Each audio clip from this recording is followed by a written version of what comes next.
உழைப்பும் நேர்மையும் உயர்வதற்கு வழிகள்.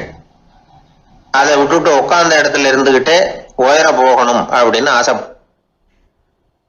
கற்பனை பண்றாங்க.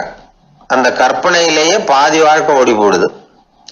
உழைப்புங்கிற வழியையும் நேர்மைங்கிற வழியையும் ஒதுக்கி விட்டு குறுக்கு வழியில ஓட நினைக்கிறவங்க குப்புற விழுந்துடுறாங்க. எந்த தொழிலை நாம செய்தாலும் சரி, அந்த தொழிலுக்குரிய பெருமையை நாம புரிஞ்சுக்கிட்டு அதுல ஈடுபடணும். அப்படி இல்லாம என்ன சார் பொழப்புது, இந்த தொழிலை மனுஷன் செய்வானா அப்படி புலம்பிக்கிட்டே இந்த தொழிலையே செஞ்சுக்கிட்டு இருக்கிறவங்க நம்மள பல பேர் உண்டு. செய்யும் தொழிலே தெய்வம் அப்படின்னு சொல்றாங்கல்ல, அப்படி சொல்றது எதுக்காக? அந்த அளவுக்கு அதுல ஒரு ஈடுபாடு வேணுங்கிறதுக்காகத்தான்.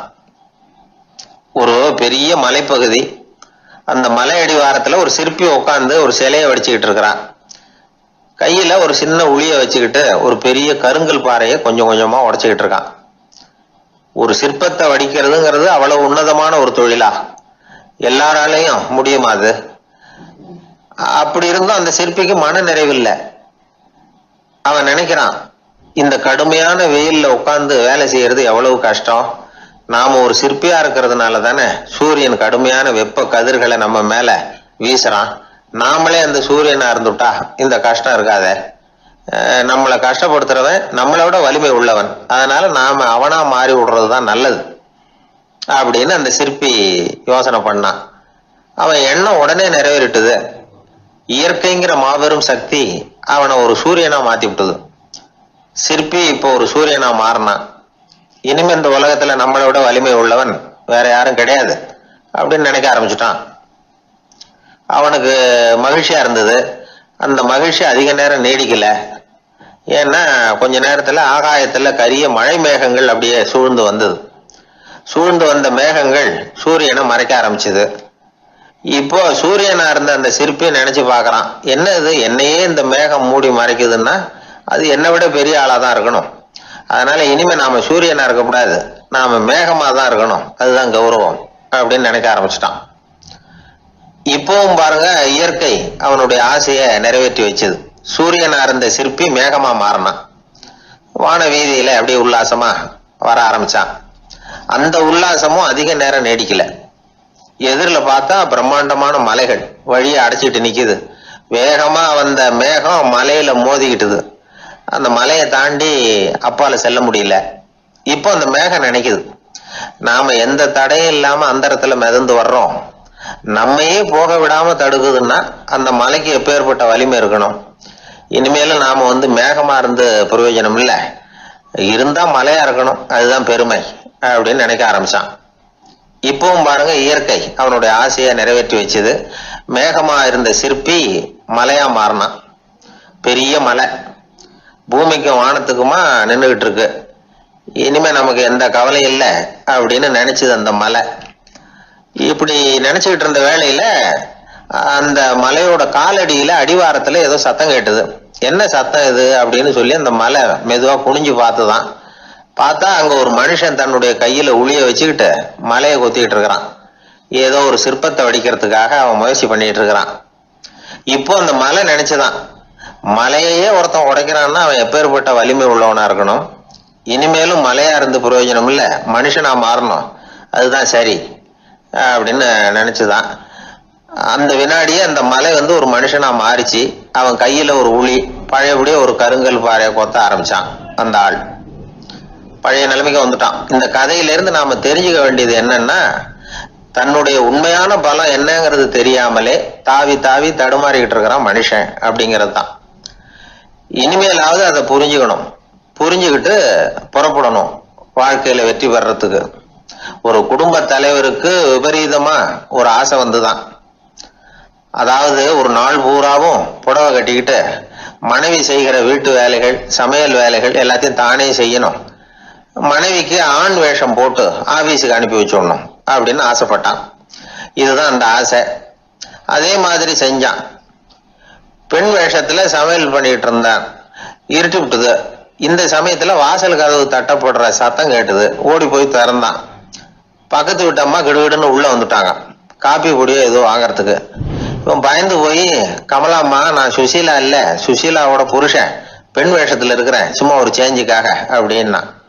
உடனே அந்த அம்மா கிட்ட வந்து, பயப்படாத, நானும் கமலா இல்ல, கமலாவோட புருஷன், இதுவும் சும்மா ஒரு சேஞ்சுக்காகத்தான் அப்படின்னு நானா. இப்படி வாழ்க்கைய விபரீதமா நினைச்சுக்கிட்டு வேற வேற கற்பனைகள்ல வீணாக்கிக்கிட்டு இருக்கிறவங்க தான் ரொம்ப அதிகம். நாம அதுவா மாறணும்னு நினைக்கிறது தப்பு, நாம இருக்கணும் அப்படின்னு நினைக்கிறது தான் உண்மை, அதுதான் சரி. அந்த சிற்பி என்னென்னோ கற்பனை பண்ணி கடைசியில மறுபடியும் சிற்பியாகவே வந்து சேர்ந்தான் பாருங்க. அதனால நம்முடைய உண்மையான பலம் என்ன அப்படிங்கறத தெரிஞ்சுக்கிட்டு நடந்துகிட்டோம்னா வாழ்க்கையில எப்பொழுதும் வெற்றி நிச்சயம். இந்த உலகத்துல உண்மையாவே வேதாந்தம் பேசுறவங்களும் உண்டு, உள்ளுக்குள்ள வேற மாதிரி இருந்துக்கிட்டு வெளியில வேதாந்தம் பேசுறவங்களும் உண்டு. ஒரு ஆள் இருந்தார், அவரும் ஒரு கடை வச்சு வியாபாரம் பண்ணிக்கிட்டு இருந்தார். மகா கஞ்சன், யாருக்கும் எந்த உதவியும் செய்ய மாட்டார். எச்சில் கையென்ன ஈர கையை கூட உதற மாட்டார், அப்படிப்பட்ட மனுஷன். அந்த ஊருக்கு ஒரு முனிவர் வந்துக்கிட்டு இருந்தார். வருஷத்துக்கு ஒரு தடவை வருவார், ஒரு நாள் 2 நாள் இருப்பார், அப்புறம் போயிடுவார். அந்த முனிவர் வர்றப்போலாம் இந்த ஆள் எழுந்திரிச்சு ஓடி போய் அவரை வரவேற்பான். ரொம்ப பெரிய வேதாந்தி மாதிரி அவர்கிட்ட பேசிக்கிட்டு இருப்பான். காயமே இது பொய், வெறும் காற்றடைத்த பையும்மா, தர்மம் தலைகாக்கும்மா. பணம் என்ன சார் பணம், இன்னைக்கு ஒருத்தன் கையில் இருக்கும், நாளைக்கு ஒருத்தன் கையில் இருக்கும், எல்லாம் மாயம். எனக்கு தான் இன்னமும் இந்த சம்சார பந்தத்திலிருந்து விடுபடுறதுக்கு நேரம் வரலேம்மா. அந்த முனிவரும் இந்த ஆள் இப்படி சொல்கிறத கேட்ட உடனே, ஏப்பா அப்படி சொல்கிற, இப்போ கூட நீ சரின்னு சொல்லு, உனக்கு தீட்சை கொடுத்து இதிலேருந்து விடுபடுற ஞானத்தை போதிக்கிறேன் பார். உடனே அந்த ஆள் என்ன சொல்லுவான் தெரியுமா, ஐயோ சாமி, இப்போ அது எப்படிங்க முடியும், பிள்ளைங்கள்லாம் சின்ன சிறுசுங்க, அதுகளுக்கெல்லாம் ஒரு கல்யாணம் காட்சின்னு செஞ்சு கடமையை முடிச்சுட்டா நீங்கள் சொல்கிறபடி செஞ்சு விடலாமா. சரி, இன்னும் முனிவர் போயிடுவார். அடுத்த வருஷம் வருவார், இவன் வழக்கம் போல் வேதாந்தம் பேசுவான். சரி தீட்சை கொடுக்குறேன் வா அம்பார். பேரம்பேத்தியை பார்க்கணும், கோர்ட்டில் கேஸ் ஒன்று இருக்குது, அது முடியணும் அப்படின்னு தயங்க ஆரம்பிச்சிருவான். எல்லாம் சொல்லுவான், ஆனால் குடிக்கிறதுக்கு தண்ணி கூட கொடுக்க மாட்டான். ரொம்ப வருஷம் கழித்து மறுபடியும் ஒரு நாள் அந்த ஊருக்கு முனிவர் வந்தார், இவன் கடைக்கு வந்தார்.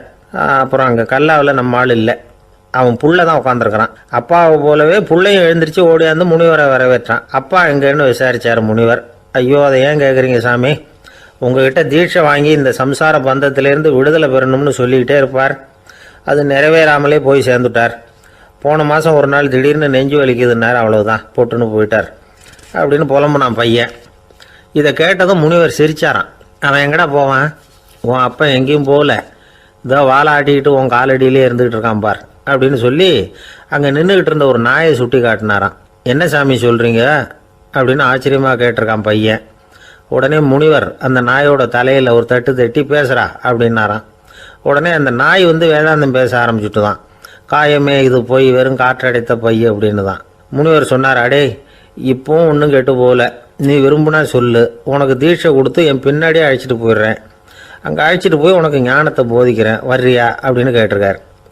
உடனே அந்த நாய் சொல்லிச்சான், ஐயோ அதை ஏன் கேட்குறீங்க சாமி, நான் உண்ணாமல் தின்னாமல் ஏராளமான சொத்து சேர்த்து வச்சுட்டேன், என் பிள்ளைங்க அதோட பெருமை தெரியாமல் ராத்திரி நேரம்லாம் கதவை திறந்து போட்டுட்டு தூங்கிடுவாங்க, அதனால் இப்படி நாயாக பிறந்து ராத்திரி பகலாக சுற்றி சுற்றி வந்து காவல் காத்துக்கிட்டு கிடக்கிறேன், இப்போ எப்படி சாமி வர முடியும் அப்படின்னு கேட்டுதான். அறியாமையிலேயே சுகம் கண்டு இப்படி இருக்கிற ஆளுங்களுக்கு எப்படி விடுதலை கிடைக்கும், எப்போ விடுதலை கிடைக்கும் அப்படின்னு கேட்குறார் தசாவதானி, திருக்குறள் பேர் ராமையா. அவர் கேட்குறது நியாயம் தானே. இந்த காலத்து பையன் ஒருத்தன் அப்பா கிட்ட சொன்னான், அப்பா இன்னைக்கு நான் 1 ரூபா மிச்சப்படுத்தி விட்டேன் அப்படின்னு நானா. அப்படியா, என்னடா பண்ணேன்னு கேட்டிருக்கார் அப்பா. டவுன் பஸ்ஸில் ஏறாமல் அது பின்னாடியே ஓடியாந்தேன், 1 ரூபா மிச்சம் தானே அப்படின்றான். அட பாவி, ஒரு ஆட்டோ பின்னாடி ஓடியாந்துருந்தா 10 ரூபா மிச்சமாயிருக்குமே, வேஸ்ட் பண்ணிட்டியே அப்படின்னாரான் அந்த அப்பா. ஒரே ஒரு ஊரில் ஒரு பாதிரியார் இருந்தார். ரொம்ப நாள் சந்தோஷமாக வாழ்ந்தார்.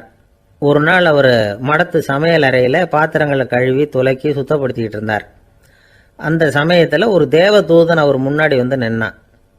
இவர் நிமிர்ந்து பார்த்தார். ஆண்டவர் என்னை உங்ககிட்ட அனுப்பியிருக்கிறார், பரலோகத்தில் வாசம் செய்யறதுக்கு உங்களுக்கு நேரம் வந்துட்டுது அப்படின்னு அந்த ஆள். ஆண்டவருக்கு என்னோட ஞாபகம் வந்ததுக்கு நன்றி, ஆனாலும் இப்போ இங்கே நீயே பாரு எவ்வளவு பாண்டங்கள் பாக்கி இருக்கு, இவ்வளவையும் நான் சுத்தப்படுத்த வேண்டியிருக்கு, நான் நன்றி கெட்டவனாக இருக்க விரும்பலை, இந்த பணியை முடிக்கிற வரைக்கும் என்னுடைய பரலோக வாழ்வை தள்ளி வைக்க முடியுமா, நீ என்ன நினைக்கிற அப்படின்னு கேட்டார். தேவதூதன் தனக்கே உரிய விவேகத்தோட அன்போட பாதிரியாரை பார்த்தான். சரி என்ன செய்யலாம்ங்கிறத அப்புறம் சொல்கிறேன் அப்படின்னு சொல்லிவிட்டு புறப்பட்டு போயிட்டான். ஒரு நாள் அந்த பாதிரியார் தோட்டத்தில் உள்ள களைகளை எல்லாம் ஒரு களை கொத்தியால் கொத்தி களை எடுத்துக்கிட்டு இருக்கிறார். அந்த சமயத்தில் இந்த தேவதூதன் மறுபடியும் அவர் முன்னாடி வந்து நிற்கிறான். பாதிரியார் பார்த்தார், இதை பாரு, இந்த தோட்டம் பூராவும் எவ்வளவு களை மண்டி கிடக்கு, பரலோகம் கொஞ்ச காலம் எனக்காக பொறுத்திருக்கலாம்னு நீ நினைக்கிறியா அப்படின்னு கேட்டார். தேவதூதன் சிரிச்சுக்கிட்டே மறுபடியும் மறைஞ்சிட்டான். மறுபடியும் அவர் களை எடுக்கிறது, தானிய களஞ்சியத்துக்கு வர்ணம் பூசுறது, இப்படிப்பட்ட வேலைகளில் ஈடுபட்டிருக்கார். இன்னொரு நாள் ஒரு மருத்துவமனையில் நோயாளிகளை கவனிச்சுக்கிட்டு ரொம்ப தீவிரமாக இருக்கிறார் அந்த பாதிரியார். ஒரு நோயாளியோட தாகத்துக்கு தண்ணீர் கொடுத்துட்டு நிமிர்ந்து பார்க்குறப்போ தேவதூதன் மறுபடியும் அவர் முன்னாடி வந்து நிற்கிறான். இந்த தடவை பாதிரியார் தன்னலமற்றவராக பேரன்பை காட்டக்கூடிய வகையில் தன்னுடைய 2 கைகளையும் உயர்த்தியபடி தேவதூதனின் கவனத்தை வந்து பிணியால் வாடக்கூடிய நோயாளிகளின் பக்கம் திருப்பினாராம். தேவதூதன் ஒன்றும் சொல்லலை, மறைஞ்சிட்டான். அன்னைக்கு சாயந்தரம் பாதிரியார் வந்து மடத்தில் உள்ள தன்னுடைய அறைக்கு போய் இளைப்பாறினார். யோசித்து பார்த்தார். தேவதூதனையும் தேவதூதனின் விருப்பத்தையும் பல நாள் தள்ளி போட்டு வந்ததையும் அவர் ரொம்ப நினச்சி பார்த்தார். திடீர்னு தான் வந்து முதுமை அடைகிறதையும் சோர்வு அடைகிறதையும் உணர்ந்தார். ஆண்டவரை நினச்சார். ஆண்டவரே, உம்முடைய தூதனை மறுபடியும் என்கிட்ட அனுப்புனா நான் சந்திக்கிறதுக்கு ஆவலாக இருக்கேன் அப்படின்னு சொல்கிறப்பவே தேவதூதன் பக்கத்தில் வந்து நின்னான். பாதிரியார் நிமிர்ந்து பார்த்தார். நீ இப்போவே என்னை அழைச்சிக்கிட்டு போக விரும்பினா நான் பரலோகத்துக்கு வர்றதுக்கு தயாராக இருக்கேன்னார். தேவதூதன் அந்த பாதிரியாரை அன்போடவும் விவேகத்தோடவும் பார்த்து, நீங்கள் வந்து என் கூட பரலோகத்துக்கு வர்ற தயாராக இருக்கிறதா சொல்கிறீங்க, ஆனால் நீங்கள் இது வரைக்கும் வேறு எங்கே இருந்ததா நினைக்கிறீங்க அப்படின்னானு. அப்படின்னா இது வரைக்கும் இருந்த இடம் தான் பரலோகம் அப்படிங்கிறத உணர்த்தியிருக்கிறான். பரலோகம்னா என்னன்னு புரிஞ்சுக்கிறதுக்கு இந்த சம்பவம் நமக்கு உதவியாக இருக்குது. தொண்டு செய்கிறத விட பெரிய செயல் வேறு எதுவும் இருக்க முடியாது. அது நம்ம மனசுக்கு கொடுக்குற சுகத்தை வேறு எதுவும் கொடுக்க முடியாது. நாம் தொண்டு செய்கிற இடம் தான் அந்த புண்ணிய இடம். ஆனால் இந்த காலத்துல எல்லாம் நாம் வந்து தொண்டு செய்யணும்னு நினச்சி ஏதாவது ஆரம்பித்தா கூட அதை ஒரு மாதிரியாக சுற்றி நின்று வேடிக்கை பார்க்க ஆரம்பிச்சிடுறாங்க. ஒரு பெரியவர் அப்படித்தான் ஒரு தொண்டு செஞ்சுக்கிட்டு இருந்தார். ஒரு கோவில் கட்டிக்கிட்டு இருந்தாங்க. அதில் ஒரு இடத்துல ஒரு பலகையை வச்சு ஆணி அடிக்கிற வேலையை செஞ்சுக்கிட்டு இருந்தார் அந்த பெரியவர். ஒரு சின்ன பையன் அதை ரொம்ப ஊக்கமாக அக்கறையாக கவனிச்சிக்கிட்டு இருந்தான். பெரியவர் இதை கவனித்தார். என்னப்பா பார்க்குற, உனக்கும் இது மாதிரி தொண்டு செய்யணும்னு ஆசையாக இருக்கா அப்படின்னு கேட்டார். அதுக்கு அந்த பையன் சொல்கிறான், அப்படி இல்லைங்க, நீங்கள் ஆணி அடிக்கிறப்போ கையில் சுத்தியால் அடிச்சுக்கிட்டா எப்படி துடிப்பீங்க, எப்படி கத்துவீங்கன்னு தெரிஞ்சுக்கிறதுக்காக அதை பார்க்கணும்னு ஆசை, அதுக்காக தான் காத்துக்கிட்டு இருக்கேன் அப்படின்னு நான். வாழ்க்கையில் சில சந்தர்ப்பங்களில் நாம் வந்து சில அவமானங்களை சந்திச்சே தீர வேண்டியிருக்கு. என்ன பண்ணுறது, காலம் அப்படி. அவமானப்படுறவங்க உடனே அடங்கி போடுறது தான் உலக வழக்கம். அவமானப்பட்டால் உடனே சீறி எழுறவங்களும் உண்டு. ஆனால் அதையே ஒரு சவாலாக எடுத்துக்கிட்டு முன்னுக்கு வர்றவங்களும் சில பேர் இருக்கிறாங்க. அவங்க ரொம்ப அபூர்வம். இன்றைக்கி மனோதத்துவ நிபுணர்கள்லாம் என்ன சொல்கிறாங்க தெரியுமா? அவமானப்பட்டுட்டா உடனே அடங்கி போயிடக்கூடாதான். அதையே ஒரு சவாலாக எடுத்துக்கிட்டு மனசில் ஒரு வைராக்கியத்தோடு முயற்சி பண்ணினா வாழ்க்கையில் எல்லாரும் முன்னேறலாமா. அவமானங்கிறத நாம் வந்து வைராக்கியமாக மாற்றிக்கணும். அதுதான் வெற்றிக்கு வழி. ராமர் வந்து இந்த பூமியில் பிறந்ததே ஒரு வைராக்கியத்தினால தான் சார் அப்படின்னார் ஒருத்தர். எப்படிங்க அது அப்படின்னு கேட்டேன். அவர் சொன்னார், தசரதருக்கு ராமர் வந்து குழந்தையா வந்து பிறக்கணும், அப்போ தான் இங்கே இருக்கிற கஷ்டங்கள்லாம் நீங்கும் அப்படின்னு சர்வ லோகமும் எதிர்பார்த்துக்கிட்டு இருக்குது. ஆனால் அவர் எப்போ வந்து பிறப்பார் அப்படின்னு யாருக்கும் தெரியல. அந்த காரியம் சீக்கிரம் நடக்கணுமே, அதுக்கு என்ன பண்ணுறது? நாரதர் வந்தார் ஒரு நாள் தசரதரை தேடி. தசரதா, உனக்கு ஒரு செய்தி தெரியுமான்னு ஆரம்பித்தார். அவர் எப்பவும் இப்படித்தானே ஆரம்பிக்கிறது வழக்கம். என்ன விஷயம்னு கேட்டார் தசரதர். தசரதா, நீ அடிக்கடி உன்னோட தேரில் ஏறிக்கிட்டு தேவலோகத்துக்கு போகிற, அங்கே போகிற வர்ற எல்லாம் பண்ணிகிட்ருக்க, எல்லாம் சரி. தேவலோகத்துலேயும் உன்னை நல்லபடியாக தான் வரவேற்கிறாங்க. தேவேந்திரன் உன்னை பிரியமாக அழைச்சிட்டு போய் தன்னுடைய அரியாசனத்திலேயே தனக்கு பக்கத்திலேயே உட்கார வைக்கிறான். நீயும் சந்தோஷமாக உட்காந்து பேசிவிட்டு வந்துடுற. ஆனால் நீ இங்கே வந்ததுக்கு அப்புறம் அங்கே என்ன நடக்குது தெரியுமா உனக்கு அப்படின்னாரான் நாரதர். என்ன நடக்குது எனக்கு ஒன்றும் தெரியலையே அப்படின்னாரான் தசரதர். நாரதர்கிட்ட வந்து கிட்டத்தில் வந்து கேட்டிருக்கார், கொஞ்சம் சொல்லுங்கள் என்னது அப்படின்னு. அவர் நெருங்கி வந்தாரான் நாரதரும். மெதுவாக அவர் காதோட காதாக சொன்னாராம். அதாவது நம்ம பாஷையில் சொல்லப்போனால் பற்ற வைக்கிறார். நீ அங்கே தேவேந்திரங்கிட்ட உட்காந்து பேசிவிட்டு வந்த பிறகு நீ அங்கே உட்காந்துருந்த அரியாசனத்தை தண்ணி ஊற்றி கழுவி சுத்தப்படுத்துகிறாங்க. நீ என்ன அந்த அளவுக்கு சுத்தம் இல்லாத ஆளா? தினம் குளிக்காமையாக இருக்கிற அப்படின்னாராம். தசரதருக்கு இது ரொம்ப அவமானமாக போயிட்டுது. அப்படியே செய்கிறாங்க அப்படின்னாராம். ஆமாம், நீ வேணும்னா நான் சொல்கிறது உண்மையா இல்லையா அப்படின்னு சோதனை பண்ணி பார்த்துக்கோ அப்படின்னாரான் நாரதர். உடனே தசரதர் இதுக்காகவே புறப்பட்டு தேவலோகம் போனார். அங்கே வழக்கம் போலவே இவரை கூப்பிட்டு உட்கார வச்சு பேசிக்கிட்டு இருந்தான் தேவேந்திரன். கொஞ்ச நேரம் பேசிக்கிட்டு இருந்துட்டு சரி நான் கிளம்புறேன்னு புறப்பட்டார். சரி, அவனும் வாசல் வரைக்கும் வந்து வழி அனுப்பி வச்சுட்டு உள்ளே போயிட்டான். தசரதர் வெளியில் கொஞ்ச நேரம் மறைஞ்சி இருந்துட்டு மெதுவாக உள்ளே எட்டி பார்த்தார் என்ன நடக்குதுன்னு. நாரதர் சொன்னது உண்மைதான். தசரதர் உட்காந்துருந்த ஆசனத்தை அங்கே 2 தேவர்கள் கழுவி சுத்தப்படுத்திக்கிட்டு இருக்கிறாங்க. தசரதரால் இதை தாங்கிக்க முடியல. அவருக்கு ரொம்ப அவமானமாக போச்சு. நேராக கிடுகிடுன்னு தேவேந்திரங்கிட்டே போனார். நான் உட்காந்துருந்த இருக்கையே சுத்தம் பண்ணுறியே, நான் என்ன அந்த அளவுக்கு பாவியா அப்படின்னு கேட்டார். ரொம்ப கோபமாக கேட்டார். தசரதரே, மனுஷனுக்கு 3 கடன்கள் உண்டு. தேவ கடன், ரிஷி கடன், பித்ரு கடன். இதை தீர்க்காதவன் பாவியாகிறான். இதில் மகனை பெறுவதால் தான் பித்ரு கடன் தீரும். உனக்கு மகன் கிடையாது, அதனால் நீ பாவியாகிற. பாவி உட்கார்ந்துருந்த இடம்ங்கிறதுனால அதை சுத்தம் செய்ய வேண்டியது எங்கள் கடமை அப்படின்னு நானாம் தேவேந்திரன். இந்த இடத்துல தசரதருக்கு ஏற்பட்ட அவமானம் ஒரு வைராக்கியமாக மாறிச்சு. தேவேந்திரனே கேட்டுக்கோ, ஒரு மகனை பெற்ற பிறகு தான் இந்த சபையில் மறுபடியும் அடி எடுத்து வைப்பேன் அப்படின்னு சொல்லிவிட்டு போயிட்டாராம். போய் புத்திர காமேஷ் யாகம் பண்ணார். புத்திரர்கள் பிறந்தார்கள். இந்த கதையில் உள்ள கருத்து என்னென்னா, தேவேந்திரன் தசரதரை அப்படி அவமானப்படுத்தலைன்னா அவருக்கு இப்படி ஒரு வைராக்கியம் பிறந்திருக்குமா? யோசித்து பார்க்கணும். நமக்கு ஏற்படுகிற சில அவமானங்களையும் வைராக்கியமாக மாற்றிக்குவோம். அப்படி மாற்றிக்கிட்டோம்னா வாழ்க்கையில் வந்து முன்னேறலாம். நம்ம ஆளுங்க சில பேர் அவமானத்தை வந்து வைராக்கியமாக மாற்றிக்கிறது எப்படி தெரியுமா?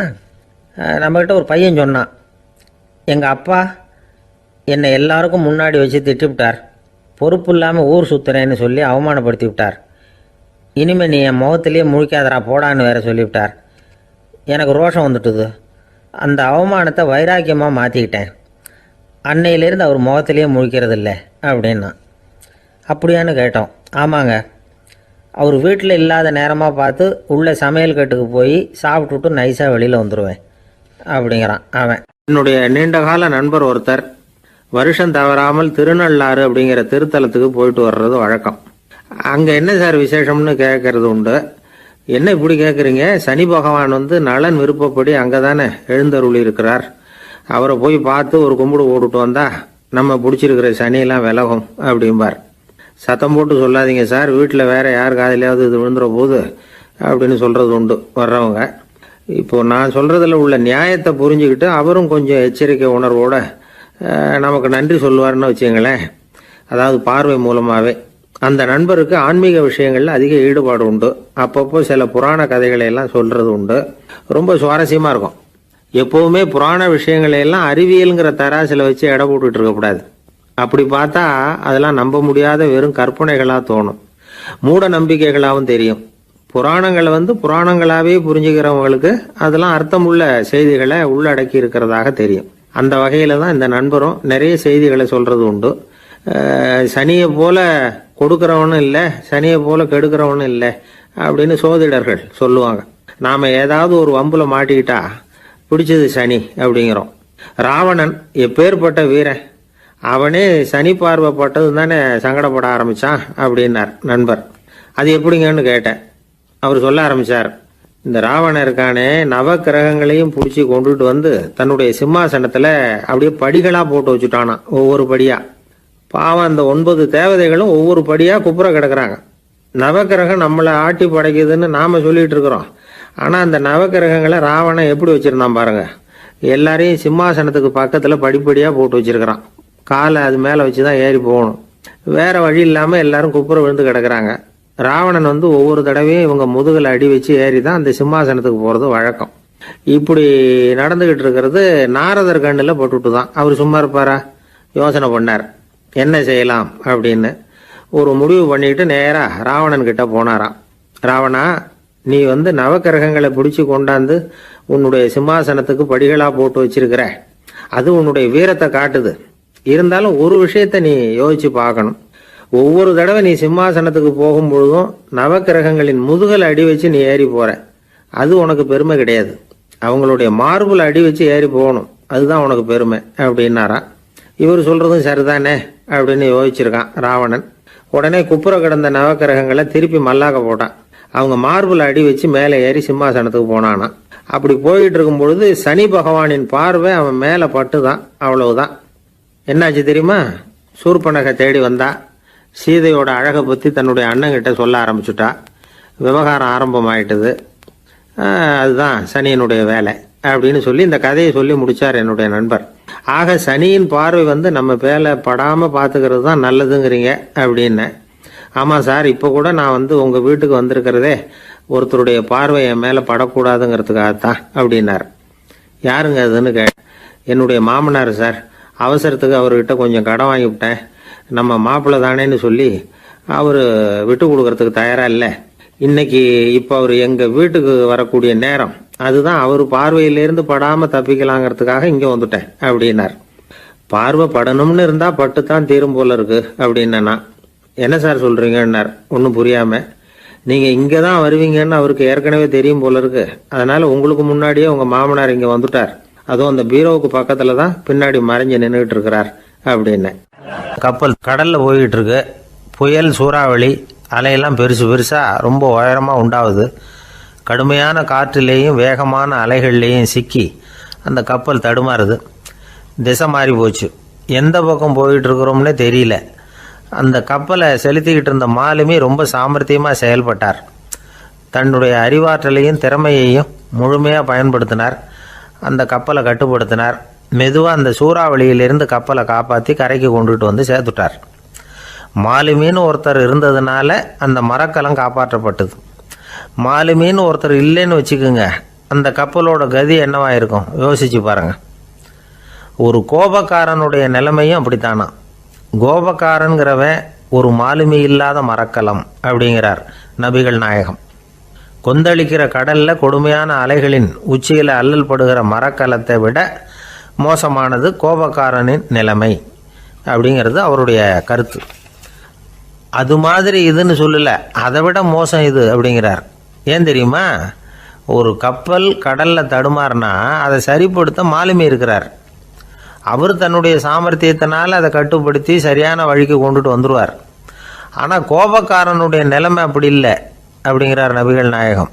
மனித மனம் ஒரு மரக்கலம், அறிவு அதில் இருக்கிற மாலுமி. மாலுமி மரக்கலத்தை செலுத்துகிறான், அவனுக்கு கட்டுப்பட்டு அது ஓடுது. ஆனால் கோபக்காரனுங்கிற மனுஷங்கிட்ட அறிவுங்கிற மாலுமி சரியாக வேலை செய்ய மாட்டான். ஏன்னா கோபம் அந்த மாலுமியின் கண்களை அவிச்சிரும், காதுகளை கேட்காம பண்ணிவிடும். கண்ணையும் காதையும் மூடிவிட்டு கப்பலை ஓட்டுனா எப்படி ஓட்டுறது? அதனால் கோபக்காரன் மாலுமி இல்லாத மரக்கலம். இடி மின்னலில் மாட்டிக்கிட்டு கஷ்டப்படுற கப்பல் மாதிரி கஷ்டப்படுறான். பெரியவங்கள்லாம் என்ன சொல்கிறாங்க? உனக்கு கெடுதல் பண்ணவனுக்கும் நீ நன்மையை செய், எவருடைய விருப்பு வெறுப்பையும் பொருட்படுத்தாதே. பரம எதிரிக்கும் நீ நன்மை செய்ய ஆரம்பித்தா உன்னுடைய தூய நிலையை பார்த்துட்டு அவனும் உனக்கு நெருக்கமான நண்பனாக ஆயிடுவான். இதுதான் பெரியவங்க நமக்கு சொல்லியிருக்கிறது. புனித குரான் சொல்கிறது என்ன? தீமையை நன்மையை கொண்டே நீர் தடுத்து கொள்ளும் அப்படின்னு சொல்லப்பட்டிருக்கு. அதில் இன்னா செய்தாரை ஒருத்தல் அவர் நாண நன்னயம் செய்து விடல் அப்படிங்கிறார் திருவள்ளுவர். செல்வந்தர் ஒருத்தர்கிட்ட ஒரு சிறுவன் ஆடு மேய்ச்சிக்கிட்டு இருந்தானா. பெரியவர் அவனை கூப்பிட்டு, நீ நேராக போய் ஒரு ஆட்டில் உள்ள ரொம்ப நல்ல பகுதி எதுவோ அதை எடுத்துக்கிட்டு வா அப்படின்னாரான். இவன் போனான். ஒரு ஆட்டு உடம்புல இருந்த நாக்கு, இருதயம், இது ரெண்டையும் எடுத்துகிட்டு கொடுத்தானான். பெரியவர் வாங்கி பார்த்தார். அதுக்கப்புறம் இப்போ நீ போய் இன்னொரு ஆட்டில் இருக்கிற ரொம்ப கெட்ட பகுதி எதுவோ அதை எடுத்துகிட்டு வா அப்படின்னாரான். இவன் போய் எடுத்துகிட்டு வந்தான். அவன் கையில் இருந்தது மறுபடியும் அதே மாதிரி நாக்கு, இருதயம், இது ரெண்டும் தான். என்னது இப்பவும் அதையே கொண்டுட்டு வந்திருக்கிற அப்படின்னாரான் பெரியவர். இவன் சொன்னானா, ஒரு உடம்புல உள்ள ரொம்ப நல்ல பொருளும் இதுதான், ரொம்ப கெட்ட பொருளும் இதுதான் அப்படின்னானா. இளம் வயசில் இப்படி பதில் சொன்னவர் தான் பேரறிஞர் லுக்மானுல் ஹக்கீம் அவர்கள். கோபப்படாமல் இருந்தால் இது ரெண்டும் நல்லா வேலை செய்யும், கோபப்பட்டால் இது ரெண்டும் மோசமாக வேலை செய்யும். அதை புரிஞ்சுக்கிறதுக்காகத்தான் இன்றைக்கி இந்த தகவல். கோபம் வந்துட்டால் நாம் என்ன செய்கிறோங்கிறது நமக்கே தெரியாது. ஒருத்தர் டாக்டர்கிட்ட போனார் அவசரமாக. டாக்டர், எனக்கு இப்போ கடுமையான கோப வெறி, எனக்கு கண்ணு மண்ணு ஒன்றும் புரியல, உடனடியாக அதை கட்டுப்படுத்தணும், உடனே இதுக்கு ஏதாவது ஒரு மாத்திரை கொடுங்க ப்ளீஸ் அப்படின்னார். அந்த டாக்டரும் உடனே ஒரு மாத்திரையை கொடுத்து இதை உடனே போடுங்க, நான் தண்ணி கொண்டுகிட்டு வரேன்னு உள்ளே போனார். தண்ணியோடு திரும்பி வந்தார். இவர் சொன்னார், டாக்டர் நீங்கள் கொடுத்த மாத்திரை ரொம்ப பெருசாக இருந்தது, இருந்தாலும் கஷ்டப்பட்டு முழுங்கிட்டேன்னார். டாக்டர் சந்தேகத்தோடு மேசையை பார்க்குறார். பார்த்தா மாத்திரை அங்கேயே இருக்குது, பேப்பர் வெயிட்டை காணலை. ஒரு சீன தேசத்து அரசர் இருந்தார். அவருக்கு வயசாயிட்டுது. அவருக்கு அடுத்தபடியாக அவருடைய புள்ள பட்டத்துக்கு வரணும், ஆட்சி பொறுப்பை ஏற்றுக்கணும். ஒரு நல்ல தலைவனுக்கு இருக்க வேண்டிய பண்புகள்லாம் தன்னுடைய மகனுக்கு இருக்கணும்னு விரும்பினார் அந்த அரசர். அதனால் இளவரசனை பக்கத்தில் இருந்த ஒரு குரு கிட்ட அனுப்புனார். இளவரசன் அவர்கிட்ட போய் சேர்ந்தான். அந்த குரு என்ன பண்ணார் தெரியுமா? இவனை பார்த்து சொன்னார், இதை பாருப்பா, நீ என்ன பண்ணுற, இப்போவே பக்கத்தில் இருக்கிற காட்டுக்கு போ, நடுக்காட்டில் போய் ஒரு இடத்துல உட்காந்துக்கோ, அங்கே என்னென்ன சத்தம்லாம் உன் காதில் விழுதுன்னு கவனித்து கேளு, உன் காதில் விழுந்த ஓசைகள் என்னென்னங்கிறத என்கிட்ட வந்து சொல்லு, அதுதான் எனக்கு தெரியணும், உனக்கு வேலையும் அதுதான் அப்படின்னு சொல்லி அனுப்பி வச்சுட்டார். இளவரசன் காட்டுக்கு போனான். குரு சொன்னபடியே ஒரு இடத்துல உட்காந்து கவனித்து கேட்டான். அதுக்கப்புறம் குருக்கிட்ட திரும்பி வந்தான். என்னென்ன சத்தம்லாம் கேட்ட அப்படின்னு கேட்டார் குரு. குருவே, காட்டில் நான் பறவைகள் சத்தம்லாம் கேட்டேன், மிருகங்களின் ஓசையையும் கேட்டேன், இதை தவிர இடி மின்னல் மழை இதுகளோட சத்தத்தையும் கேட்டேன் அப்படின்னா. குரு யோசனை பண்ணார், நீ இன்னமும் சரியாக கேட்கல, அதனால் மறுபடியும் காட்டுக்கு போ, கொஞ்ச நாள் தங்கியிருந்து கேட்டுட்டு வா அப்படின்னார். இளவரசனுக்கு ஒன்றும் புரியல. இருந்தாலும் குருவின் கட்டளையாச்சே, மறுக்க முடியுமா? உடனே அவன் மறுபடியும் காட்டுக்கு போனான். ஒரு இடத்துல உட்காந்தான். கொஞ்ச நேரம் உன்னிப்பாக கவனித்து கேட்டான். சில நாள் கழித்து குருக்கிட்ட திரும்பி வந்தான். குருவே, இந்த தடவை சில துல்லியமான சத்தங்களை எல்லாம் கேட்டான். தேனி பறக்கிற சத்தம், நீரோடையின் மெல்லிய ஓசை, இதெல்லாம் கேட்டேன்னா. குரு சிரித்தார். நீ மறுபடியும் காட்டுக்கு போ, இன்னும் சில நாள் அங்கே இரு, முழுமையாக கவனமாக கேட்டுக்கிட்டு வா அப்படின்னு சொல்லி அனுப்பி வச்சுட்டார். இளவரசனுக்கு குழப்பம் அதிகமாயிட்டுது. ஒன்றுமே புரியல. மறுபடியும் காட்டுக்கு போனான். மௌனமாக ஒரு இடத்துல உட்காந்துட்டான். அப்படியே தியானத்தில் ஆழ்ந்துட்டான். சில நாளில் அவனுக்கு இதுவரை கேட்காத ஓசைகள்லாம் கேட்க ஆரம்பிச்சிட்டுது. இதைத்தான் நான் கேட்கணும்னு என்னுடைய குரு எதிர்பார்த்துருக்கிறாருங்கிறத புரிஞ்சுக்கிட்டான். உடனே குரு கிட்ட ஓடனான். குருவே, இந்த தடவை காதுகளுக்கு கேட்க முடியாத சில ஓசைகளை கூட என்னால் உணர முடிஞ்சுது.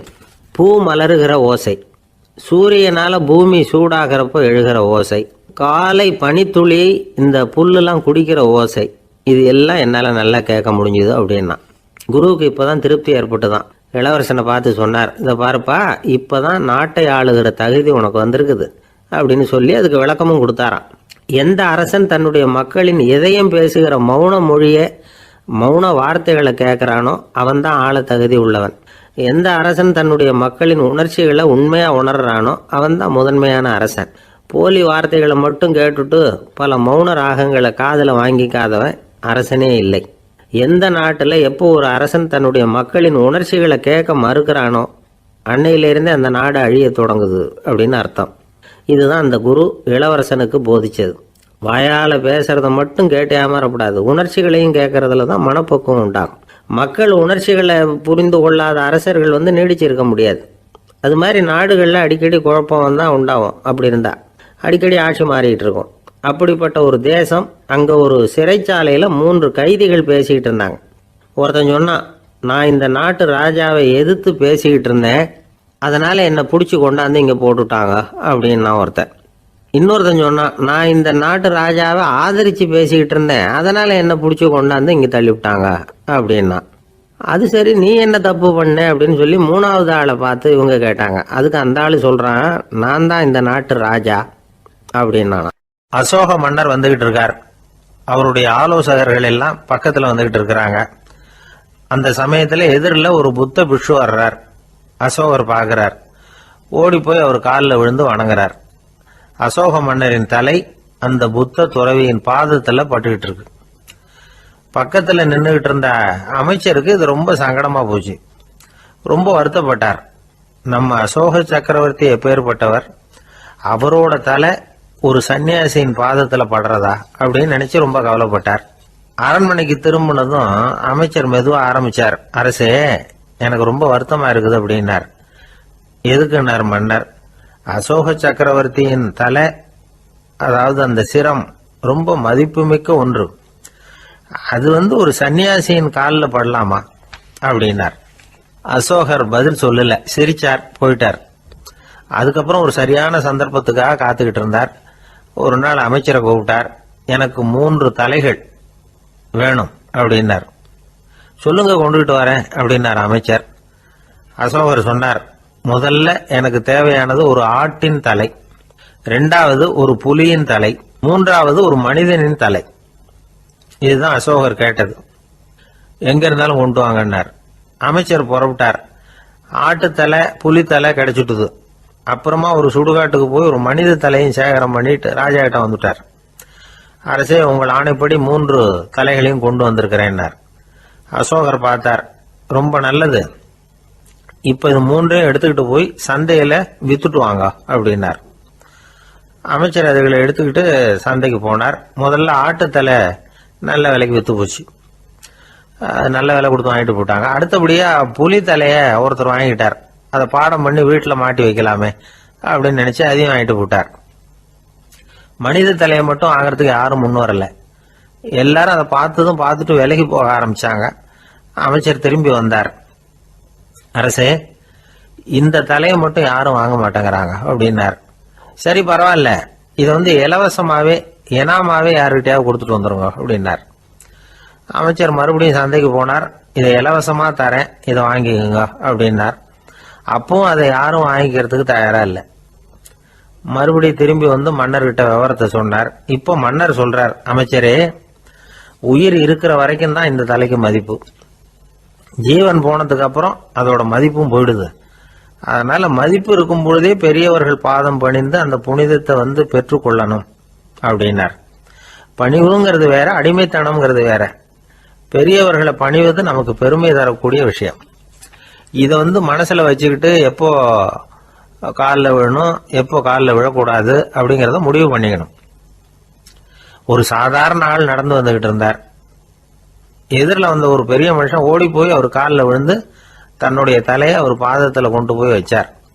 கொஞ்ச நேரம் கழிச்சு எழுந்திரிச்சு வந்துட்டார்.